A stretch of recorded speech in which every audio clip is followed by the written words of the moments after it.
Governador, o senhor foi o governador do União que mais elegeu prefeitos no país. Foram 60 prefeituras, que dá quase 43%. Né? Não obstante isso, o partido, o grupo não conseguiu fazer o deputado Eduardo Botelho chegar ao segundo turno, em Cuiabá. Um forte aliado também, o Calil Baracate, perdeu em Várzea Grande. Né? Gostaria que o senhor fizesse uma análise, um balanço de como fica a força política do grupo com o resultado até aqui nas eleições.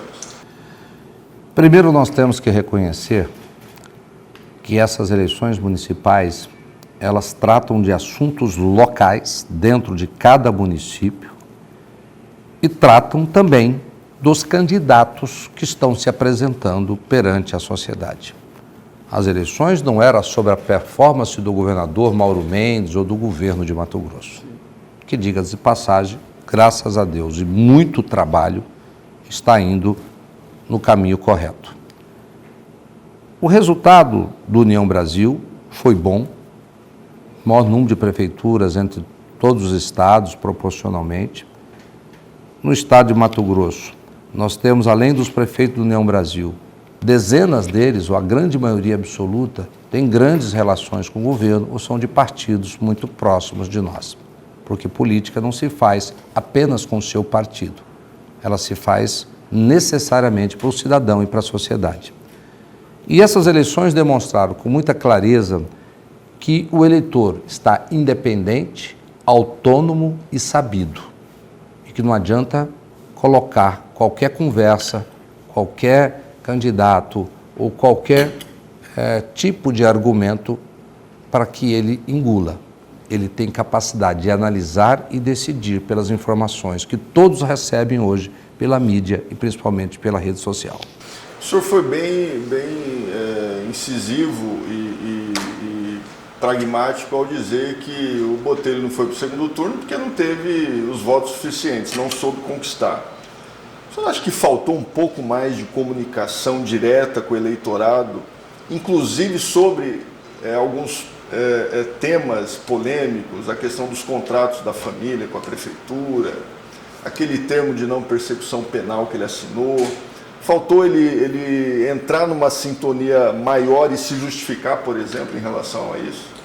A polarização entre esquerda e direita seguramente prejudicou o Eduardo Botelho. E, obviamente, nunca se perde ou se ganha por causa de um único motivo. Quem diz isso é porque não conhece a complexidade e a profundidade de um processo eleitoral. Porque nele estão envolvidas milhares e centenas de milhares de pessoas. E cada ser humano tem uma forma de analisar. E para uma coisa é importante, para outro não é, para outro é outra coisa. Então, a polarização influenciou, mas o excesso de ataques que ele recebeu, a forma como isso foi explicado e outros elementos que compõem a análise e a decisão do cidadão tiveram influência no resultado final. O senhor acha que o grupo também se comportou um pouco de salto alto em relação ao processo eleitoral ou não? Fazendo uma autocrítica? Eu acho que não, porque eu nunca vi ninguém próximo de nós achar que ganhávamos em primeiro turno. Eu disse muitas vezes que seria uma eleição difícil. Lá atrás, quando eu conversei dezenas de vezes com o Botelho. Alguns desavisados ou até inexperientes poderiam até imaginar que fosse uma eleição fácil. Eu nunca imaginei e próximo de mim nunca vi ninguém falando sobre isso. Entretanto, erros foram cometidos, senão a vitória teria vindo. E obviamente o grupo vai tirar algumas lições disso. Dizem que a gente aprende mais com as derrotas do que com as vitórias. Eu perdi 2 eleições. Quando eu perdi as 2 primeiras eleições, eu tive tempo depois para sentar, refletir, pensar no que aconteceu e por que eu não ganhei. Quando eu ganhei, no dia seguinte eu tinha que trabalhar para começar a me preocupar com os novos problemas que eu teria na minha vida, que seriam os problemas da administração pública de uma prefeitura ou de um estado. E aí talvez falta tempo para analisar por que ganhou. A alegria te contamina quando você tem uma vitória. E na alegria, na euforia, muitas vezes falta tempo para fazer reflexões mais profundas. Por isso que nesta derrota, tenho certeza que todo o grupo deverá aprender bastante. Já deu para tirar alguma reflexão?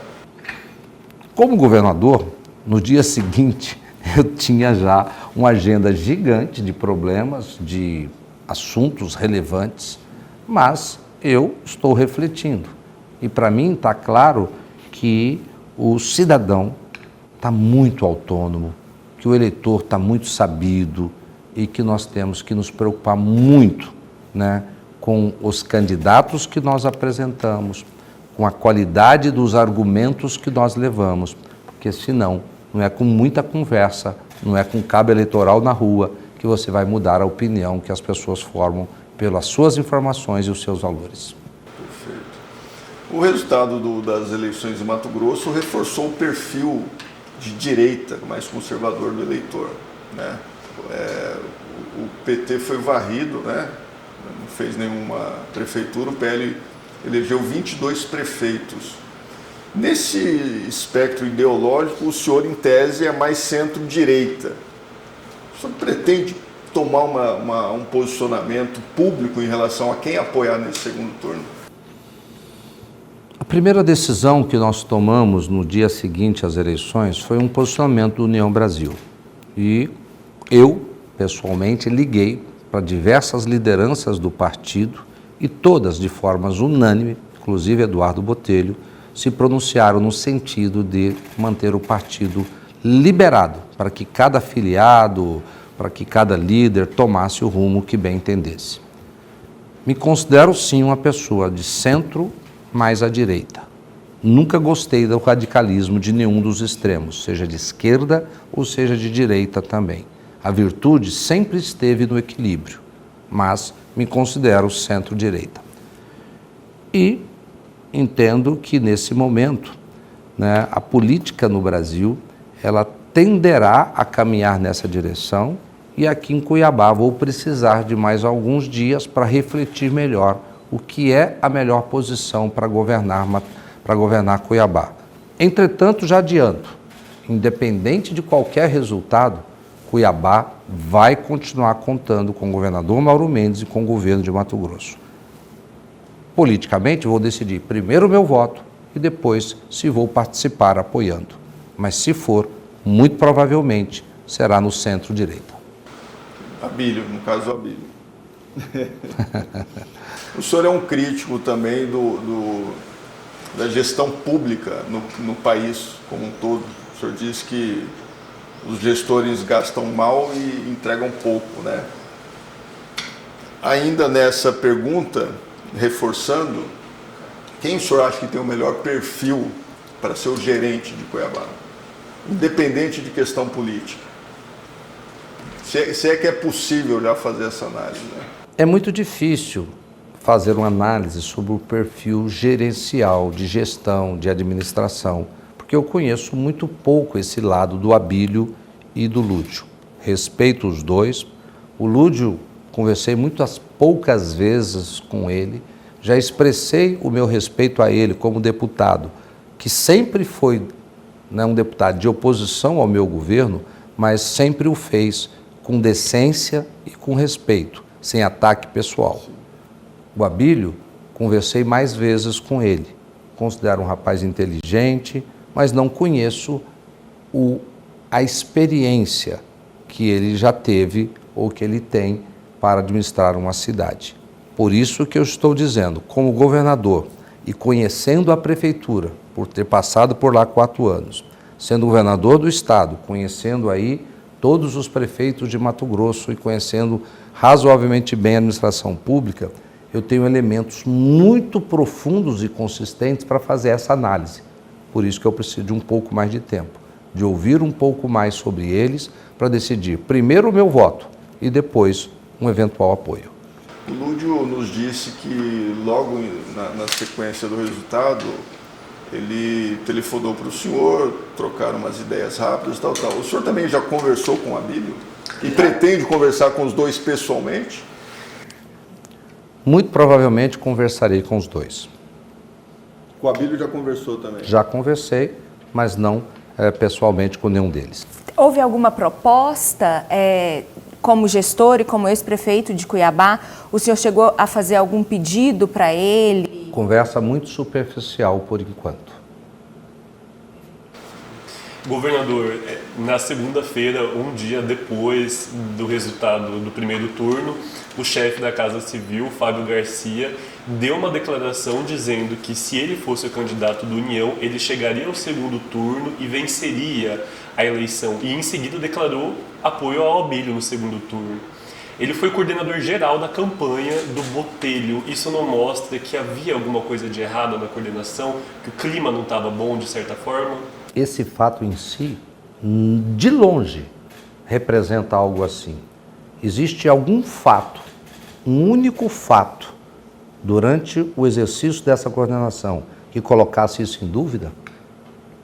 Ninguém é capaz de apresentar isso. Até o Botelho reconheceu, né? Ninguém. Esta é uma ilação sem o menor fundamento. O Fábio exerceu com grandiosidade, com dedicação, com honestidade e propósito a coordenação. O Botelho perdeu a eleição. Não existe escrito em lugar nenhum, em nenhum manual da política ou na Constituição ou em qualquer regra que você tem que esperar 24 horas, 48 horas, 72 horas, ou 2 dias, ou 2 semanas para você manifestar a sua opinião em relação ao eventual segundo turno. O Fábio teve com ele, nós tivemos dentro do governo uma reunião. Depois eu falei com todos os líderes, inclusive com ele, do União Brasil, e já tínhamos decidido que estariam liberados.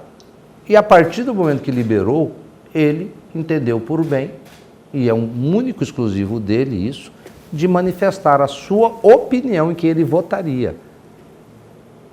E não tem nada de errado disso. Mas ele falou também que faria diferente se fosse o escolhido. O senhor tem essa sensação que se tivesse se mantido firme enquanto presidente do União Brasil de Mato Grosso, poderia ter sido diferente? Eu não faço esse tipo de exercício, porque todos os dias eu tenho que me preocupar muito com análises de presente para tomar decisões futuras. Eu não perco meu tempo analisando uma decisão que eu tomei há 6 meses atrás, como que eu deveria ter agido 6 meses atrás. A gente não muda passado, a gente muda presente e futuro. E é um direito do Fábio ter uma opinião sobre ele mesmo, sobre o comportamento dele. Governador, falando então de futuro, nós sabemos que as eleições de 2026 passam pela de 2024, né? O que já dá para projetar em relação a esse processo natural daqui para frente? Nada. Nada. Fazer esta frase é repetir um pouco do que está escrito do manual da política, como ela foi feita durante décadas e talvez séculos no Brasil. É muito tempo ainda. É muito tempo.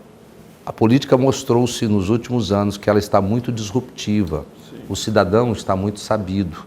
Nada do que aconteceu hoje pode se tomar como base ou referência para o que possa acontecer daqui 2 anos. Quem imagina isso está ignorando de maneira completa os recados que vieram das urnas nos últimos anos, onde o eleitor mostrou que ele está disposto a quebrar qualquer uma das regras do manual da política no país. Mas a tendência desse crescente voto conservador de direita é claro, e isso deve se projetar em 26 também. Interpretar a política não significa que nós devemos desconsiderar alguns tipos de análise que são feitos em cima de lógica e de evidências. E é uma lógica evidente que o país está numa tendência maior para o centro e para a direita. Mas nada disso pode impedir uma vitória de um presidente da esquerda em 26. Se a direita quer vencer, tem que apresentar quadros consistentes, pessoas que sejam capazes de fazer um debate, além deste de se escorar no amuleto de dizer sou de direita, como se isso enchesse a barriga do cidadão, como se isso melhorasse a saúde, como se isso pudesse transformar o país no país do presente e não no país do futuro, que a gente escuta essa lenga-lenga há muitas décadas no Brasil. O senhor vê alguns perfis, né, nessa linha atualmente, assim? Tarcísio? Tem o próprio Nunes, que estão falando aí nacionalmente, se ganhar em São Paulo pode haver uma crescente. O Caio. O prefeito de São Paulo. Esse tá meio fora. O Nunes primeiro tem que ganhar a eleição em São Paulo. Depois de ganhar a eleição em São Paulo, ele tem que cumprir um compromisso com os paulistanos de governar a cidade de São Paulo por 4 anos. E a gente tem que parar com isso, das pessoas enganar o eleitor, de mentir para ele que está se candidatando a um cargo de 4 anos e querer abandonar no meio. Não acredito que ele vá fazer isso. Bons quadros existem, sim. Existem, talvez, dezenas, centenas de bons quadros. Mas a maioria deles não estão na política. A política no país virou uma atividade satanizada. Culpa dos próprios políticos, que durante muitos anos fizeram muita lambança e muitos deles continuam fazendo lambança no país. E aí deixa o cidadão irritado, porque são muitas promessas que não se cumprem, é muita conversa fiada achando que o eleitor é besta, é muito desvio de dinheiro público ainda acontecendo no Brasil inteiro, e o cidadão paga essa conta porque lhe é cobrado o imposto e não lhe é dado o retorno que a sociedade espera com esse dinheiro que ela contribui para o Estado brasileiro. Então, eu vejo que nomes existem, mas está muito cedo para apostar em alguém. Eu acredito não, os últimos anos e as últimas eleições têm demonstrado isso. Grandes mudanças podem acontecer de uma eleição para outra, mesmo que tendências se manifestem através da leitura do atual resultado eleitoral. Essa tendência também, falando ainda do quadro de 2026, apesar de estar muito distante, muda alguma coisa no que, em tese, já está meio que encaminhado em relação à sucessão ao governo do Estado, em que o vice-governador se coloca aí como o mais viável para o grupo, inclusive com aval reiterado do senhor? Eu vou defender até 2026 que o Otaviano Pivetta possa ter a oportunidade de ser o nosso candidato e ser, se for a vontade de Deus, da maioria do povo, o governador de Mato Grosso. Por quê? Porque ele é um homem que, ao longo de toda a sua história, construiu ela com muita dignidade. Foi 3 vezes prefeito de Lucas do Rio Verde e, como prefeito de Lucas, ajudou a transformá-la numa das melhores cidades de Mato Grosso. Um empresário bem-sucedido, foi deputado estadual, e José Riva diz que foi o único deputado que não pegou dinheiro com ele na Assembleia Legislativa. Mostrou honestidade, tem experiência, tem competência. Tem alguns defeitos? Quem não os tem, que atire a primeira pedra. Mas ele tem as principais qualidades. Tem experiência, tem serviço prestado, tem capacidade demonstrada, né, e tem condições. Conhece o governo por dentro e tem condições de continuar mantendo o mesmo ritmo que nós conseguimos implementar nos últimos anos. Não tem nenhum mato-grossense, mesmo que não goste de mim ou que não goste desse grupo político, se ele viver em Mato Grosso, ele tem que reconhecer os importantes avanços que têm acontecido em todas as áreas da administração pública. E esses avanços não podem encerrar num processo eleitoral arriscando um perfil que não tem a menor justificativa para ter uma mudança nos rumos excelentes que Mato Grosso alcançou nos últimos anos. Agora, uma das observações em relação ao Pivetta é que ele deveria se dedicar mais à articulação política, por exemplo, deveria se projetar mais perante a imprensa, falar mais. O senhor concorda com isso? Isso de fato é relevante? Ninguém é perfeito. Nem ele é, nem eu sou e ninguém também é. Todos nós podemos melhorar. E eu acho, sim, que ele pode se esforçar, e acredito que vai fazer isso, para se comunicar melhor, para se conectar melhor com a sociedade, com as pessoas, com a imprensa, né? Eu digo sempre, quando se contrata um prefeito, um governador ou um presidente, você não está escolhendo o seu amigo de infância, não está escolhendo o seu melhor amigo, você está escolhendo alguém para cuidar do seu dinheiro, para fazer com que as políticas públicas que você pague imposto, que esse dinheiro não se evapore, que não seja roubado e que o Estado preste bons serviços para o cidadão, para você e para a sociedade. E o Pivetta tem essas qualidades. Isso, para mim, é o mais importante. O projeto do senhor em 26 já está definido, é o Senado mesmo? Eu sempre disse e vou continuar dizendo, falo de eleição no ano eleitoral. Sim. Pelo livro da política tradicional, todo governador, ou a grande parte deles, saem para um projeto de Senado. Essa decisão só tomarei lá em março de 2026. Mas o seu discurso é outro, governador. Apesar do senhor se posicionar dessa maneira, o senhor está tendo um discurso de pautas nacionais, como a questão da segurança pública, exigindo leis mais rigorosas. O senhor é uma pessoa que dialoga muito bem com Brasília e com o Congresso Nacional e vai lá frequentemente. Então, o que eu quero saber apesar da sua fala ser que vai decidir lá, o seu discurso é sobre a segurança pública. O eleitor também pode ter essa visão? O senhor é, sim, candidato ao Senado ou pré-candidato ao Senado? Eu falo sobre esses temas porque eles impactam no dia a dia do meu exercício como governador. Como governador, eu tenho enormes responsabilidades e uma delas é cuidar da segurança pública no estado de Mato Grosso. E eu vejo todo o esforço que o Estado está fazendo, todos os investimentos que nós fizemos. Zeramos o déficit penitenciário, compramos armamento de primeira geração, investimos em tecnologia, mas nada disso está resolvendo. Contratamos mais homens, fizemos tudo o que podíamos fazer. Somos o único estado da nação brasileira que zerou o déficit penitenciário. Nada disso está resolvendo. Por quê? Porque as leis são frouxas. É um tal de prende e solta todos os dias. Enquanto continuar assim, o bandido perdeu o medo do Estado, perdeu o medo da polícia, perdeu o medo da justiça. Eu falo disso porque eu sofro como governador e sofro como cidadão. Foi feita uma pesquisa recentemente no Brasil, 9 entre 10 brasileiros têm medo de ser assaltado, roubado ou assassinado. Nós vivemos num país do medo. Isso é uma verdade. Então falo isso porque eu sinto na pele como governador e sinto na pele como cidadão o caos da insegurança pública no Brasil. E nós precisamos mudar isso com as leis lá em Brasília. Falo isso para o Congresso Nacional. Poderiam mudar agora.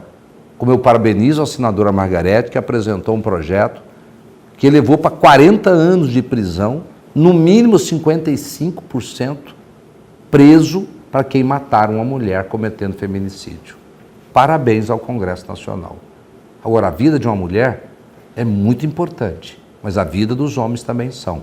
Então, que se eleve para todos essa pena, porque você não pode matar um pai de família, matar um filho, matar quem quer que seja e responder durante anos e anos em liberdade, depois ser condenado a 12, 18 anos de prisão, passar lá um quinto preso e sair com 2, 3, 4 anos. A vida tem que valer mais nesse país. Essa crítica ao Congresso não te impulsiona, então? Ou te impulsiona, te dá mais vontade de estar lá e conseguir fazer mudanças concretas? Eu faço essa crítica e repito, faço essa crítica porque eu sinto na pele, como governador, a agonia de quem faz tudo o que pode fazer e não vê o resultado acontecendo. E aí só me resta dizer, temos que mudar as leis, temos que apertar mais. O bandido tem que ter a consciência de que não vai valer a pena praticar crimes nesse país.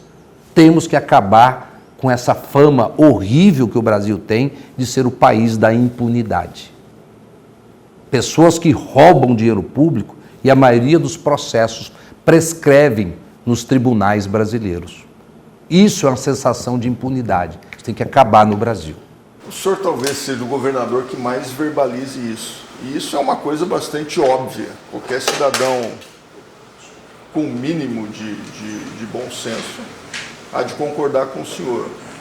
Por que o senhor acha que é tão difícil, que interesses são esses, que é tão difícil mudar uma coisa óbvia como essa? Porque nós somos um país de hipócritas. O Brasil é o país da hipocrisia. Coisas óbvias não são feitas. E quando a gente faz coisas óbvias, coisas extraordinárias acontecem. Quando eu entrei e virei governador de Mato Grosso em 2019, o estado estava quebrado. Eu não fiz nada de tão extraordinário assim, não. Eu fiz coisas óbvias. Eu apertei a despesa, cortei gasto e apertei a receita. Cortei sonegação, cortei incentivo fiscal. Onde está o extraordinário nisso? Isso é óbvio, mas a maioria dos políticos brasileiros tem medo de fazer o óbvio, porque isso às vezes gera uma crítica. Eles têm medo de perder um votinho, de ser criticado, de ser vaiado como eu fui. Em 2019, quando tomei as medidas óbvias, muita gente dizia, esse Mauro Mendes não se reelege nem para síndico de prédio. Eu dizia, estou nem aí, já fui síndico, não quero ser síndico de novo. Mas deu certo. E coisas bem feitas, elas dão certo. E aí o Mato Grosso se transformou nesse grande estado que hoje dá orgulho à grande maioria dos mato-grossenses. Governador, por esse tipo de posicionamento firme, contundente e mais em função também... Desculpa interromper, é porque eu estou de saco cheio. E desculpa a palavra também, porque a maioria de nós brasileiros estamos cansados de lenga-lenga, de conversinha, de blá blá blá, né? De mamãe, batatinha quando nasce, se esparrama pelo chão, aquela conversinha mesmice, e aí continua com os mesmos problemas aumentando e se agravando ao longo dos anos. Está falando que o senhor tem... É que eu acho que essa coisa também da simplificação, governador, de falar só que leis mais duras podem solucionar o problema, por exemplo, da segurança pública. E quando falo da segurança pública, falo agora para o senhor, especificamente dessa questão das facções criminosas, que é uma coisa horrorosa e que a gente está vendo que é uma guerra mesmo, que a gente está travando, não em Mato Grosso, mas no país inteiro. Se a gente pega essa questão da segurança pública e trata para outras leis, a gente não vê esse reflexo tão grande, e cito duas. A Lei Maria da Penha, quando foi implementada em 2006, ela não reduziu, desde sua implementação até hoje, o feminicídio no Brasil. A lei que aumenta a penalidade para motoristas, por exemplo, que dirigem bêbado, também aumentou. Hoje se paga, se você for pego dirigindo bêbado, você paga R$3.000 de multa, perde a habilitação, perde seu carro e é preso. E para além de tudo, o senhor pode ter uma penalidade maior pagando com a própria vida, né? Porque você está dirigindo bêbado, ele assume o risco de morte. E isso não faz com que as pessoas deixem de matar mulheres, e tão pouco que deixem de dirigir bêbados. A gente tem um número aí todo fim de semana da lei seca, como eles são absurdos. Então, quando o senhor fala, vamos fazer leis mais duras para a segurança pública, me vem à memória essas leis também que são... São frouxas também. A gente não precisa de uma discussão maior e mais ampla sobre essa questão da segurança pública e uma mão mais forte também do Estado para discutir essa questão das facções criminosas aqui, como elas estão tomando cidades inteiras de Mato Grosso? Você está enganada.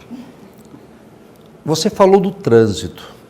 Então, eu vou te dar 2 exemplos muito radicais. Dirigir acima da velocidade. Em qualquer cidade brasileira, a lei diz que você tem uma pena, que é uma multa de pouco mais de R$100. 99% dos brasileiros provavelmente faz assim. Acelera, anda a 80, 90, 100, onde tem um radar, reduz. Depois acelera de novo. De vez em quando ele esquece, passa no radar e vai lá e paga uma multa de R$100. Ninguém, ou quase ninguém, absolutamente, mudou o seu padrão de comportamento para dirigir na cidade brasileira por causa de uma multa de R$100 e poucos.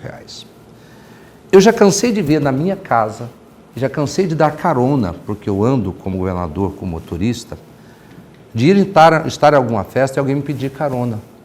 Governador, dá para dar uma carona para o meu condomínio? Porque eu vim de Uber, porque eu ia beber e eu não queria dirigir. Provavelmente muitas pessoas já viram, e eu já vi centenas de vezes em festa na minha casa ou estar com alguém dizendo: eu vim de Uber, vim de táxi e não vou dirigir porque eu tenho medo da blitz que está sendo feita. Então, lei dura muda sim o padrão de comportamento de uma sociedade. Por que não todos mudaram ainda? Porque existe uma nuvem de impunidade pairando sobre o Brasil há décadas. E a mudança de padrão de comportamento de uma sociedade não é algo que se faz assim, da noite para o dia, apenas com uma lei num determinado setor dessa sociedade. Se nós formos capazes e tivermos a inteligência suficiente de, no Brasil, construir um conjunto de leis duras e inteligentes, nós vamos mudar o padrão de comportamento da nossa sociedade para melhor. E no trânsito já está acontecendo isso, porém prejudicado por essa onda de impunidade que está no Brasil há muitos anos. Governador, eu estava falando que o senhor tem verbalizado isso com muita contundência num cenário nacional e tem marcado isso. O senhor tem se projetado em função da defesa dessas bandeiras mais duras, né? Isso também, para alguns, o coloca no jogo de 2026 com uma possibilidade aí de se vislumbrar uma presidência da República. Mesmo o Mato Grosso sendo considerado um estado periférico, tendo um percentual de eleitor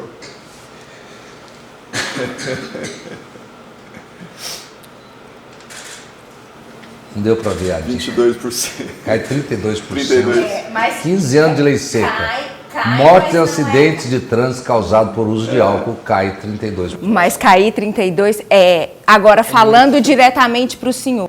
Num período que provavelmente o número de carros deve ter aumentado 50%. Eu acho que se há uma morte ainda por essa imprudência, que eu acho ela inconcebível, é muito ainda. Justamente por conta desse comportamento. Mostra que esta teoria de endurecer leis de forma inteligente muda sim o padrão de comportamento da sociedade. E está aí o resultado. É que eu estou entrevistando o senhor. Qualquer dia a gente pode bater um papo sobre como... Eu estou batendo um papo não com você somente, estou batendo um papo com todos que provavelmente vão nos ler.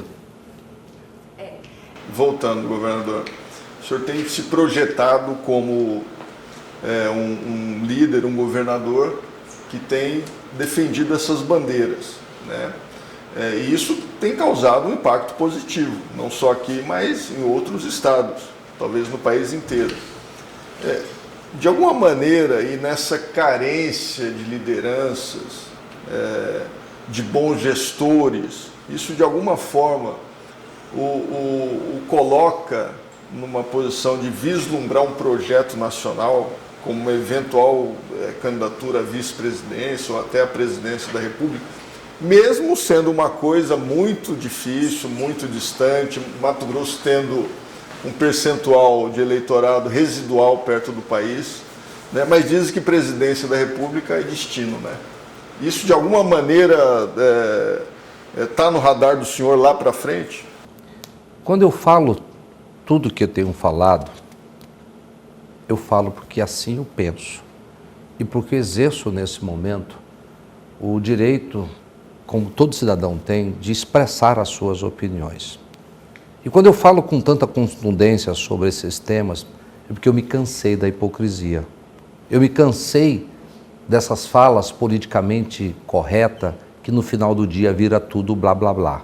Falo o que penso, procuro fundamentar as minhas falas em evidências, para não sair falando bobagem, como muitas vezes eu vejo por aí, e falo isso sem medo de ser disruptivo, de pensar um pouco fora do quadrado e agir fora do quadrado. E falo um pouco com a autoridade de quem fez muito disso aqui no meu estado. de ter pensado fora do quadrado, ter feito coisas disruptivas e muita coisa óbvia, mas coisas óbvias com verdade e com eficiência na sua execução. A minha intenção não é ser candidato a nada, mas eu quero um dia, e seguramente um dia voltarei para casa e serei apenas um cidadão brasileiro vivendo aqui em Mato Grosso, com a consciência tranquila de que eu fiz tudo que podia fazer e disse tudo aquilo que eu queria dizer. Isso não tem preço. Não é intenção, não é intenção. Mas se houver um movimento também, o senhor vai avaliar. Como você disse, dizem por aí também, ser presidente de um país é destino de alguém. Ninguém poderia imaginar que Fernando Collor seria presidente, saindo lá do estado de Alagoas. E foi. Ninguém poderia imaginar que Jair Messias Bolsonaro, que fazia parte do terceiro escalão lá do Congresso Nacional, depois de 20 anos, mais de 20 anos, quase 30 anos como parlamentar federal, pudesse aparecer no cenário criticando a velha política, criticando a política e virasse presidente do Brasil. Ninguém poderia imaginar que alguém saísse da cadeia diretamente para ser candidato e virasse novamente presidente do país. Então, coisas inimagináveis já aconteceram e podem continuar acontecendo no Brasil ou em qualquer lugar do mundo. Governador, inclusive, ainda sobre 2026, membros do PL, como por exemplo o deputado federal José Medeiros, expressaram uma vontade de formar uma aliança com o senhor para vir a disputar o Senado ou para as articulações de 2026. Nesse ano, o PL teve um bom desempenho nas eleições municipais, inclusive nas cidades polo, como em Cuiabá, Várzea Grande, Rondonópolis. Esse resultado positivo do PL nas eleições motiva o senhor a criar uma aliança para 2026? O resultado do PL foi bom. O União Brasil foi muito bom.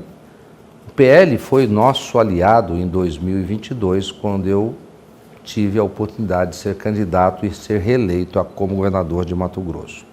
Tenho um relacionamento muito bom com a maioria dos membros do partido.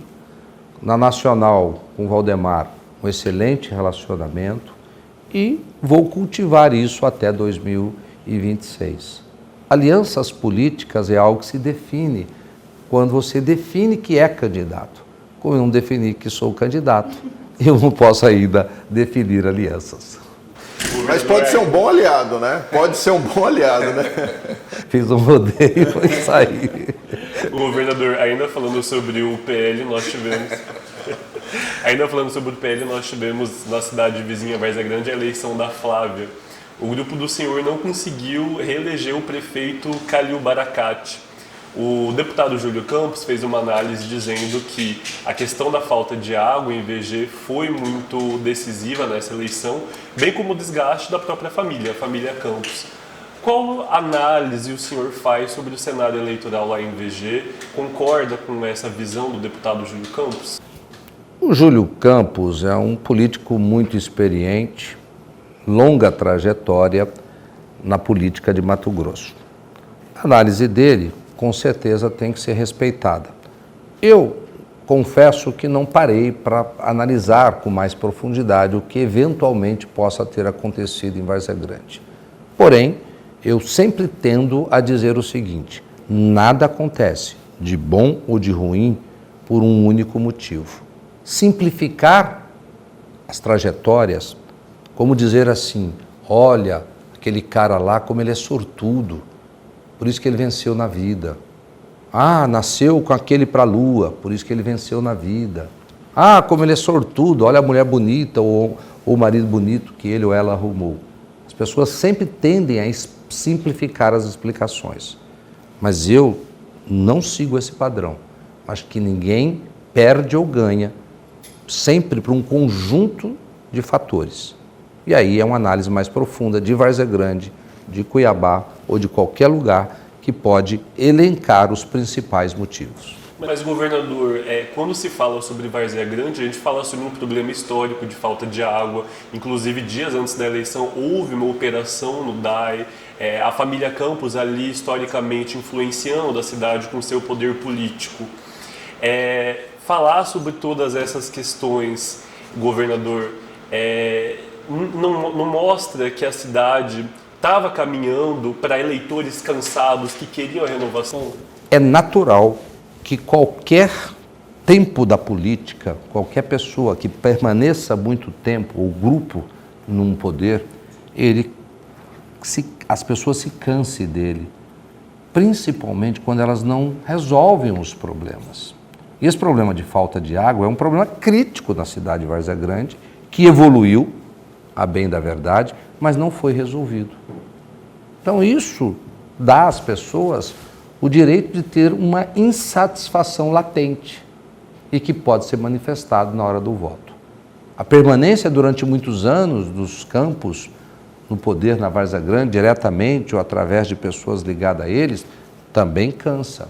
E outros fatores, a própria polarização, que influenciou muito em Cuiabá, também pode ter influenciado na Várzea Grande, além de outros fatores que eventualmente possam existir. Análise óbvia também em relação a esse resultado é que o senador Jaime Campos sai muito menor e com eventuais problemas para 2026. O senhor concorda com isso? Eu disse inicialmente, e acredito nisso, que o que vai acontecer em 26 ainda temos uma longa trajetória de tempo até lá. Hoje, não tem como deixar de reconhecer que existem pessoas que, pelo resultado das eleições, ou perderam, ou grupos que ganharam ou perderam, ou até pessoas dentro desses grupos que ganharam ou perderam muito mais. O Jaime tem uma longa trajetória. Ele vai depender muito do comportamento dele, né, muito das atitudes dele, para se recompor até 2026 ou para se renovar até 2026. E vai valer muito a compreensão lá em 26, como é que está o consciente coletivo, o que as pessoas estarão desejando lá naquele momento. Se sempre existir, e é natural que sempre exista, um desejo de renovação, isso pode trazer dificuldades para muitas pessoas que estão há longos anos na política. E se concretizar isso, em tese, resolveria ou amenizaria um problema do grupo, que é muita pretensão de candidatura para pouca vaga, né? Por exemplo, ao Senado. O Jaime é um grande senador para Mato Grosso, tenho que reconhecer isso. Entretanto, em 26 teremos 2 vagas. Quem serão os candidatos? Hoje, pela lógica e análise política, e tem muitos analistas políticos por aí, né, elencam vários nomes, entre os quais o meu. Mas eu nunca disse que serei candidato. Só vou decidir isso em março de 2026. Antes disso, qualquer coisa que se diga será especulação ou palpite. E para especular, para palpitar, tem muita cartomante, tem muito, né, gente abrindo carta por aí, tentando arriscar também um exercício de futurologia. Mas esse excesso de candidato também pode ser bom, porque é também mais alternativas para a sociedade e para a população escolher. Governador, o senhor admite concluir o mandato do senhor? Hoje seria uma possibilidade, tanto quanto disputar o Senado? Estaria o quê? Meio a meio essa possibilidade? Concluir o mandato é uma decisão que eu tomo lá também em março de 26. Porque se eu resolvo ser candidato a alguma coisa, naturalmente eu tenho que deixar o cargo no início de abril de 2026.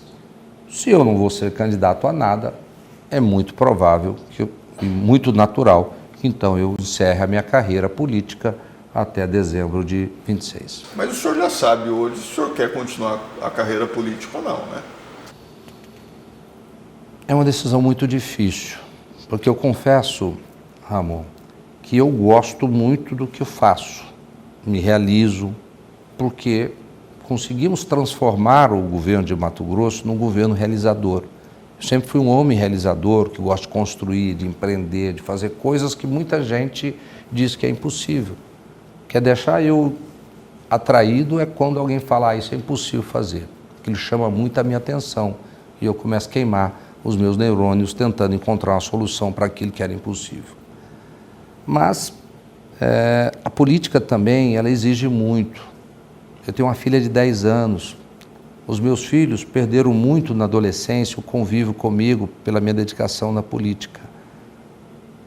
É uma tarefa que, quando você faz ela com honestidade e com seriedade, você paga pessoalmente um preço caro. Mas eu faço com amor, nunca reclamei, mas um dia, seguramente, eu vou querer voltar para a minha vida simples, que eu sempre tive, né? Ser um empreendedor, como desde que me formei, me tornei, e ter uma vida de cidadão, onde eu possa usufruir mais da minha família, do meu tempo, do meu próprio proveito. Por enquanto, eu estou me dedicando e me dedico muito ao cargo que pedi a Deus, pedi ao povo e que procuro honrá-lo todos os dias. Mas isso cansa.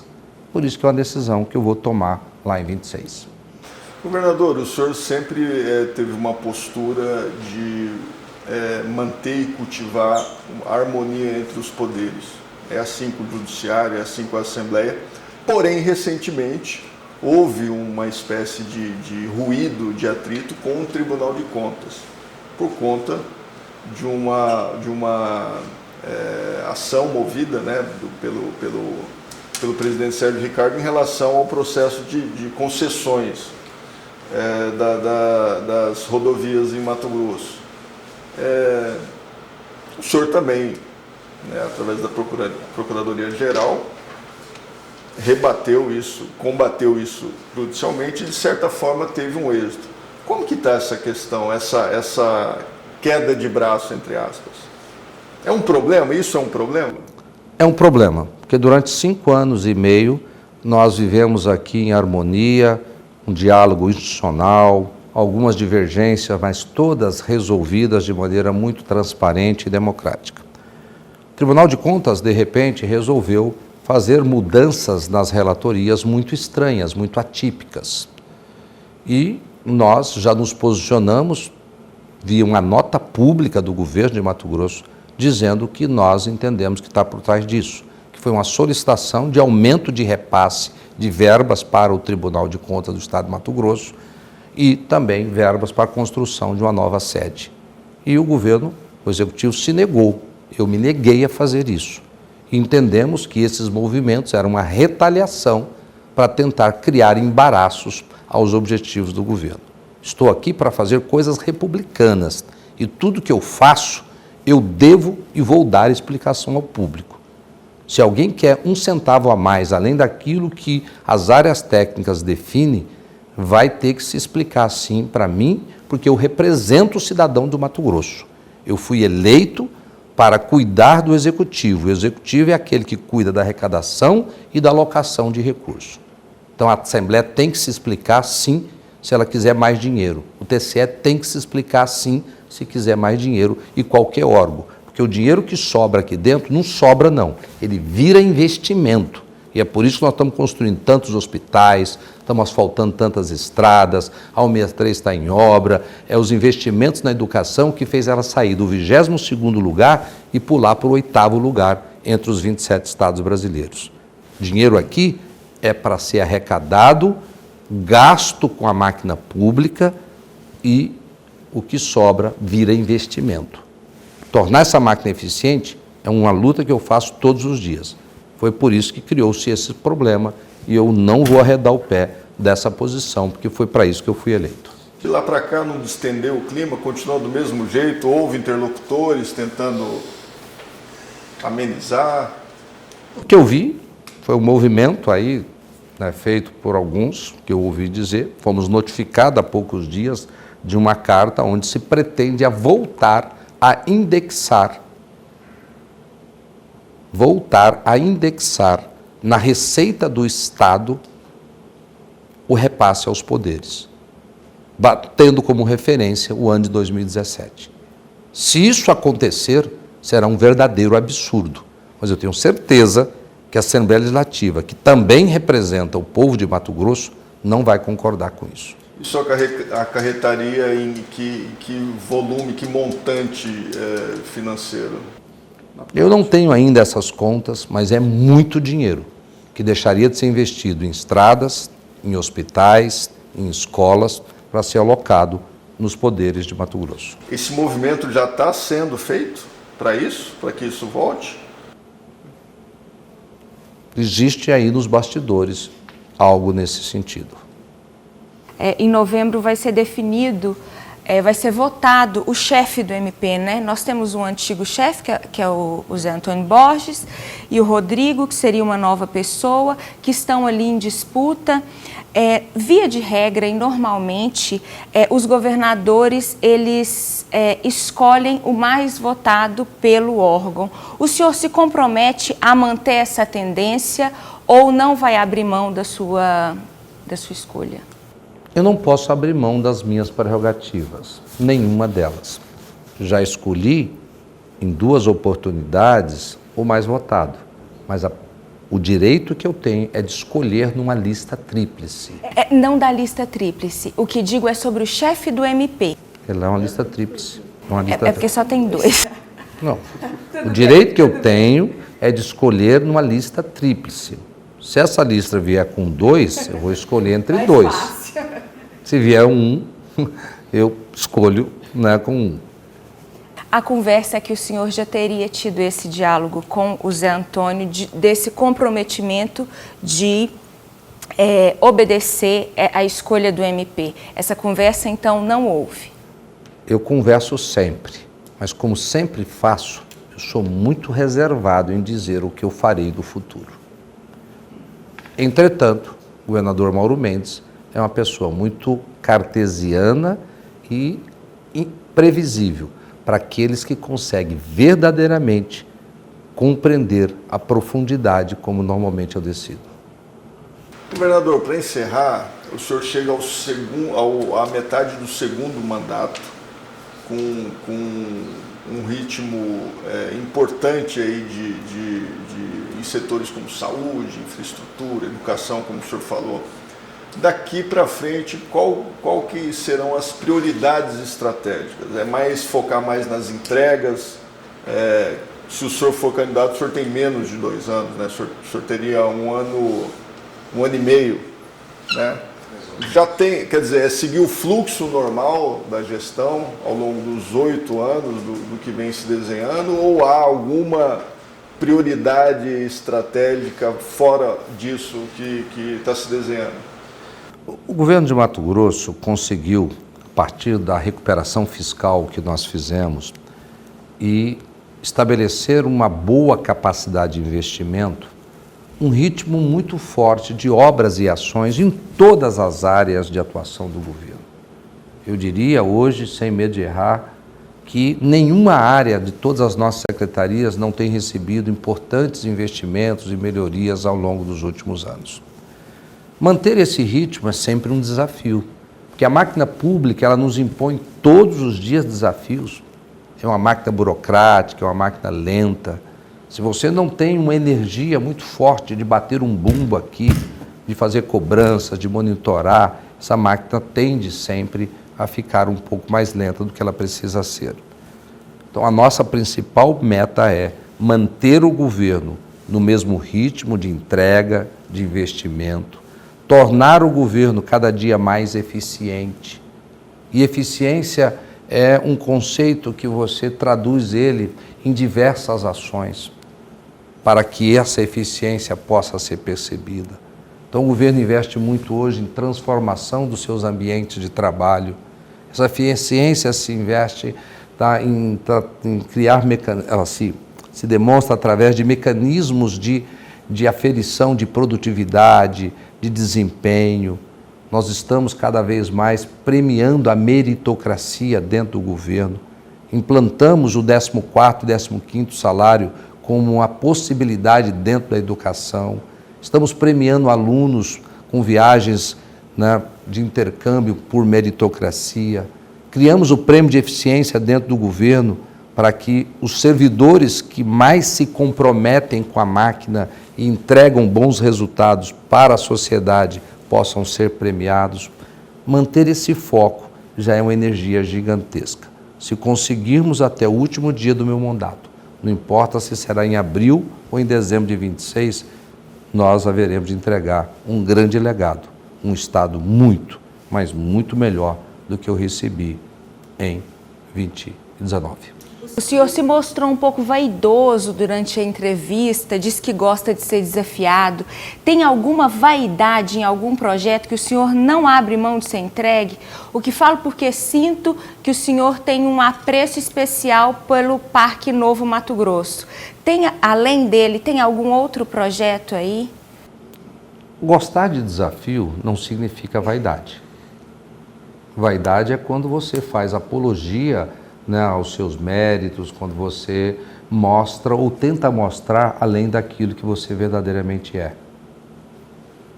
Passa longe de mim, pelo menos na minha própria avaliação. E seguramente eu tenho alguns defeitos. Gosto muito de desafio, foi por isso que eu me candidatei a prefeito, foi por isso que eu me candidatei a governador. Muitos falavam para mim lá atrás, em 2018, que eu era louco de novamente deixar a minha vida pessoal e privada para pegar um Estado quebrado. Mas eu via naquilo uma grande oportunidade e um grande desafio. E o resultado está aí. Isso é fato, isso não é vaidade. O Parque Novo Mato Grosso é um grande investimento estratégico para a Baixada Cuiabana e para Mato Grosso. É o maior parque da América Latina. Ele vai criar uma nova referência de esporte, de lazer, de eventos. Eventos no cotidiano, para as pessoas frequentar o parque, no dia a dia, até como grandes eventos nacionais e, quem sabe, até alguns internacionais. Nós temos muitos projetos importantes acontecendo na educação, a inauguração dos hospitais na saúde, dos novos hospitais. Vai dar tempo de entregar todos, governador? O planejamento era para que sim, porém, o desempenho das construtoras, por um problema que vão além da capacidade delas, que é a falta absoluta de mão de obra hoje em Mato Grosso e no Brasil. Não está tendo mão de obra para tocar os projetos. Se nós rescindirmos o contrato e for fazer uma nova licitação para conseguir uma nova empreiteira, ela vai vir com o mesmo problema. Então nós temos que estar sendo tolerantes, aditivando. Se ela tiver um mínimo de comprometimento e de performance, nós temos que tolerar. Porque trocar vai perder meses ou talvez ano e a próxima vai vir com o mesmo problema, que é um problema que todas estão enfrentando. Não tem nenhuma empreiteira hoje trabalhando no Mato Grosso que não está com problema de mão de obra e a maioria delas atrasando as suas obras. O mais avançado, adiantado, é o Júlio Miller. O Central está mais avançado. O Central. Como que está essa sequência de evolução? De entrega, primeiro deve ser o Júlio Miller, o Central, depois o Júlio Miller, Alta Floresta, Juína, aí Tangará e Confresa, é a mesma construtora, está com desempenho baixo, mas está andando, mas desempenho baixo. Em relação à duplicação da 163, até o momento, o senhor está satisfeito com esse ritmo? Muito satisfeito. Hoje eu tive uma reunião com o presidente da empresa, participei com o DENIT numa reunião para falar da 163, a partir de Sinop até Guarantã, até Meritituba. E no trecho sobre a nossa responsabilidade, as obras estão encantando a todos pela qualidade, pela velocidade, muito aquém do que se imaginava. Nós estamos batendo recorde no Brasil. Hoje é a 163, a nova rota, é a maior obra de infraestrutura rodoviária em curso no país. Tocada por um governo estadual. Governo de Mato Grosso. Muito bom. É isso, né?